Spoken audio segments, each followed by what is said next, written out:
ठाणे देशन media network में आप लोगों का स्वागत है। और दर्शकों हम बताते चले, मुंब्रा कौसा के अंदर महानगर पालिका की तरफ से जो हॉस्पिटल सरकार की हद में बनाया गया था, 2015 से इसका कार्यरत स्टार्ट हुआ था और 2022 के लगभग ये कमिश्नर के चलते इसको कंप्लीट किया गया। लेकिन बताया जा रहा है कि इसको प्राइवेटाइजेशन की करने की तरफदारी चली जा रही है, तो जिसके चलते मुस्लिम लीग के कुछ कार्यकर्ताओं ने इसके खिलाफ आवाज उठाया। आप देखते रहे ठाणे देशन मीडिया नेटवर्क की खास रिपोर्ट, आवाज आपकी खबर हमारी। मैंने बहुत खुले अल्फाजों में भी पूर्व मंत्री रह चुके, मतलब हमारे यहाँ के जो एमएलए है, मैंने उनसे भी कहा था कि ये आपकी वजह से ये प्राइवेट में जा रहा है। अगर जितेंद्र अवार्ड चाहते, उनको पता होना चाहिए कि ये मेरी जनता को क्या चीज की जरूरत है। ये पता होने के बावजूद भी अगर वो उसको प्राइवेट में देते हैं तो इससे ऐसे एमएलए का कोई फायदा नहीं है। आप सच बात बताओ, आप कैपेबल नहीं हो। आप अगर सरकार के लिए काम करना है, आपको सरकार में काम करना आता ना, तो आप चीजों को प्राइवेट नहीं करते। अस्सलाम वालेकुम। जैसे कि आप लोगों को पता है, न्यूज़पेपर में जब आया था, लोकमत न्यूज़पेपर में जब ये न्यूज आई थी कि इस हॉस्पिटल को प्राइवेट करने वाले हैं, तो उस दिन से आज का दिन है, हम लोग चुप नहीं बैठे। जैसे कि मैंने उस वक्त भी कहा था कि जो भी पॉसिबिलिटी होगी वो मुस्लिम लीग करेगी, और मैंने ये भी कहा था कि अगर जरूरत पड़े तो हम कोर्ट तक भी जाएंगे, लेकिन इस हॉस्पिटल को प्राइवेट नहीं होने देंगे। तो अभी जैसे आप लोगों को पता है, थाने म्युनिसिपल कमिश्नर जो है हमारे, जो पहले पास्ट कमिश्नर थे विपिन शर्मा जी, वो अब चेंज होकर अब जो नए अभिजीत बंगार साहब आए हैं।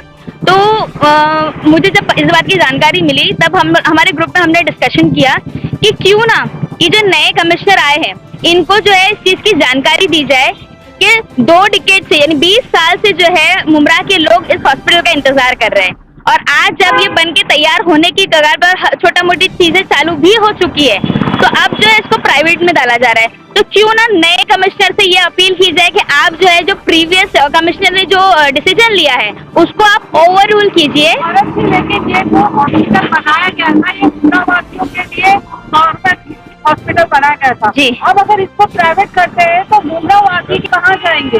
एक्चुअली आपको बता दूं, एक्चुअली कर दिया गया है। मेरे पास इसकी कॉपी है, मैंने आरटीआई के थ्रू थाने म्युनिसिपल कमिश्नर से निकलवाया है कि ये हॉस्पिटल को प्राइवेट किया गया है। तो उन्होंने अभी देखिए, आज आप यहाँ हो, आप कुछ कर चले गए, कल को थोड़ी आपको कोई पकड़ने वाला है। तो वो विपिन शर्मा जी ने प्राइवेट कर दिया। ये उसकी कॉपी यहाँ पर लिखा हुआ है कि ये हॉस्पिटल को है ना, उन्होंने अपनी मन मर्जी से जो है वो प्राइवेट किया है। अब वो अपनी मन मर्जी से कर रहे हैं या किसी के बोलने पर किया है उन्होंने, और वो किसी ने कहा होगा भाई कि आप करके चले जाओ, आपको कौन पूछने वाला है।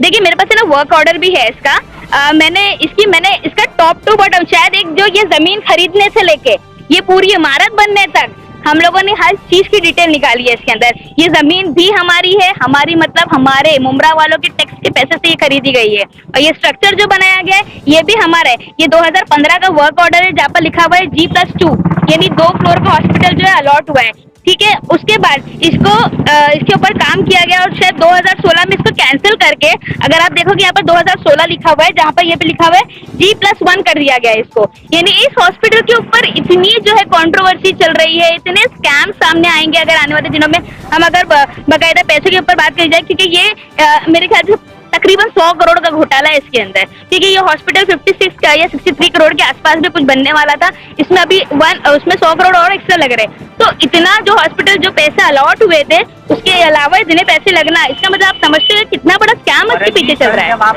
नए म्युनिसिपल कमिश्नर से मिले तो उन्होंने आपको इस हॉस्पिटल के ताल्लुक से क्या कहा? हाँ जी। और क्या आपको आश्वासन दिया?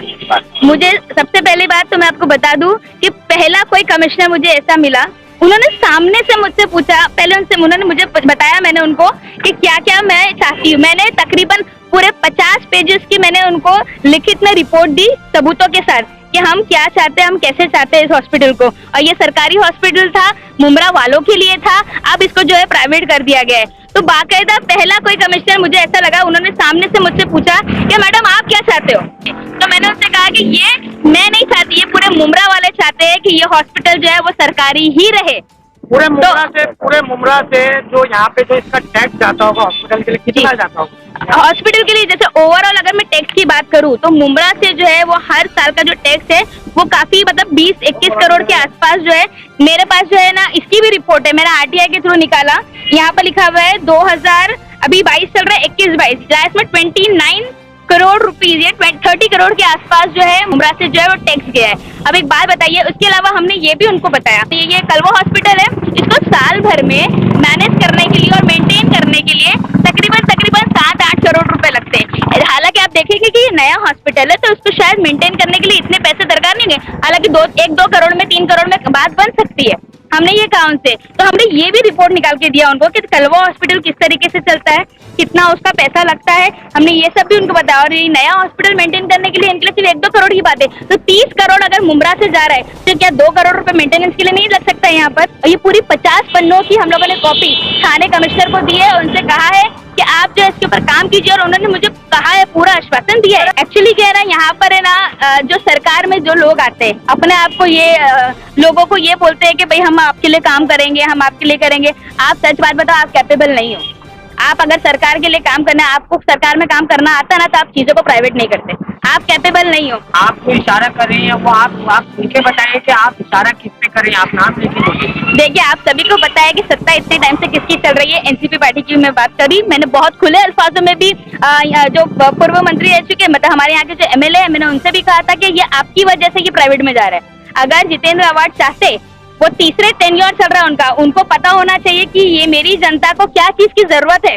उनको ये पता होना चाहिए। अगर उनको ये पता होने के बावजूद भी अगर वो उसको प्राइवेट में देते हैं तो इससे ऐसे एमएलए का कोई फायदा नहीं है मुमरा में होकर। नहीं, रोजगार तो नहीं बढ़ा है, क्योंकि यहाँ पर जो हम लोगों ने इसका भी आरटीआई निकाला है कि यहाँ पर जितने वर्कर्स की जरूरत थी, इंक्लूडिंग डॉक्टर, नर्स, सफाई कर्मचारी और ये सारी चीजों का लोगों को अगर मिलाया जाए, जितने लोगों की जरूरत थी उतने लोगों को यहाँ पर एम्प्लॉयमेंट नहीं मिला है, क्योंकि उसके आरटीआई भी हमारे पास मौजूद है। तो एम्प्लॉयमेंट उसके लिए भी नहीं मिला। तो आप अगर बोलते हो 15 लाख की आबादी में अगर आप 50 लोगों को नौकरी देते हो और आप बोलते हैं कि मुमरा वालों को हमने नौकरी दी, तो प्लीज ये झूठे जो है ना, ये वादे ना कीजिए। सुबह 9 बजे से लेके 1 बजे तक का शायद टाइमिंग है, तो उसमें डॉक्टर जो आते हैं वो 11-11:30 बजे आते हैं, वो 1 बजे वो बंद भी कर देते। आप बताइए 2 घंटे में आप क्या चेकअप करोगे? और डॉक्टर से लड़ाई झगड़े करने पड़ते हैं कि आपने ये नहीं किया, ये, और सीधा डॉक्टर्स क्या बोलते हैं, ये ट्रीटमेंट यहाँ नहीं होगा, आप प्राइवेट हॉस्पिटल में जाओ। अरे हम प्राइवेट हॉस्पिटल में क्यों जाए जबकि हमारा सरकारी हॉस्पिटल यहाँ पर मौजूद है? तो ये सारी चीजें, अगर एक डॉक्टर जो है वो 1000 लोगों को अगर मैनेज करे, कैसे पॉसिबल है? कम से कम 10-12-15 डॉक्टर होने चाहिए हर चीज के लिए, और हर सर्जरी के, हर बीमारी के लिए अलग अलग डॉक्टर्स मौजूद होना चाहिए। डॉक्टर ही नहीं है तो बाकी की बात अलग ही है। हॉस्पिटल को लेके इससे भी पहले 1-2 पार्टी आई थी, उस पे आवाज उठाई थी, तो कुछ हो नहीं पाया। क्या आपको लगता है तुम्हारी आवाज उठने के बाद प्राइवेट नहीं होगा हॉस्पिटल? मैं आपको एक बहुत छोटी सी एग्जांपल देती हूँ। हर पार्टी ने टोरेंट के खिलाफ आवाज उठाई, कुछ नहीं हुआ। लेकिन मुस्लिम लीग एक वाहिद पार्टी थी जो कोर्ट तक गई, MERC में उनके खिलाफ कंप्लेंट की, और आज वो काम कर रहे बराबर। ठीक है, जिस तरीके से लोगों के ऊपर जो जबरन मीटर का जो चल रहा था वो चीजें रुक रही है।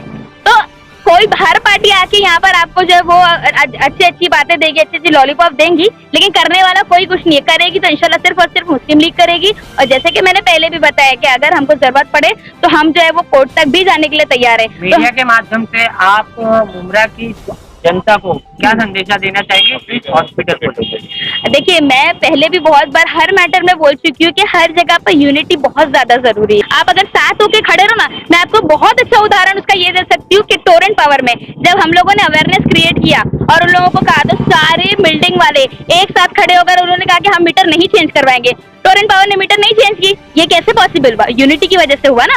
तो अगर मुमरा के सारे लोग, सारी सोसाइटी, सारे NGO, सारे डॉक्टर एसोसिएशन, सारे लॉयर एसोसिएशन, सारे टीचर एसोसिएशन, सारे स्टूडेंट एसोसिएशन, हर कोई अगर एक साथ मिलकर अपना अपना जो है लेटर हेड पे, नहीं है आप हमारी हेल्प लीजिए, आप सब अगर मिलकर जो है कमिश्नर को एक लेटर देंगे, तो आज भी अगर मुमरा वालों के पास वक्त है कि वो कमिश्नर को जाके अपनी बात रखे। हमने अपनी तरफ से पूरी कोशिश कर ली है और हमने उनको बता दिया है, समझा दिया, 50 पन्नों में पूरी समझाने की कोशिश की है कि मुमरा वालों के लिए हॉस्पिटल कितना ज्यादा जरूरी है। अब ये लोगों के ऊपर है। जिस तरीके से आपने टोरेंट के खिलाफ आवाज उठाई एक साथ होकर, उसी तरीके से आप अपने हॉस्पिटल के लिए भी मांगिए। क्यों? क्योंकि ये सारा आपका पैसे का है। आपने जमीन खरीदने के लिए पैसे दिए, क्यों? ये आपके टैक्स के पैसे से जमीन खरीदी गई है। ये स्ट्रक्चर बना है, ये आपके पैसे से बना हुआ है। आपकी प्रॉपर्टी में आप किसी को अलाउ करोगे कि कोई और आगे यहाँ पर हुकूमत करे? नहीं ना। तो ये भी आपकी प्रॉपर्टी, ये मुमरा वालों की प्रॉपर्टी, तो कोई और अगर प्राइवेट कर ले इसको तो हम बिल्कुल बर्दाश्त नहीं करेंगे। और सारे मुमरा वालों से मैं अपील करूंगी कि आप जो अपने अपनी सोसाइटीज के लेटर दीजिए, अपने एसोसिएशन के लेटर दीजिए, अगर जरूरत पड़े तो हमसे कांटेक्ट कीजिए, हम आपको इंशाल्लाह आगे गाइड करेंगे। हमारे न्यूज चैनल्स को सब्सक्राइब करें, लाइक करें, कमेंट्स करें, शेयर करें और घंटी का बटन प्रेस करें ताकि आने वाली हर वीडियो और अपडेट्स की नोटिफिकेशन आप सभी को मिलती रहे। जय हिंद, जय महाराष्ट्र।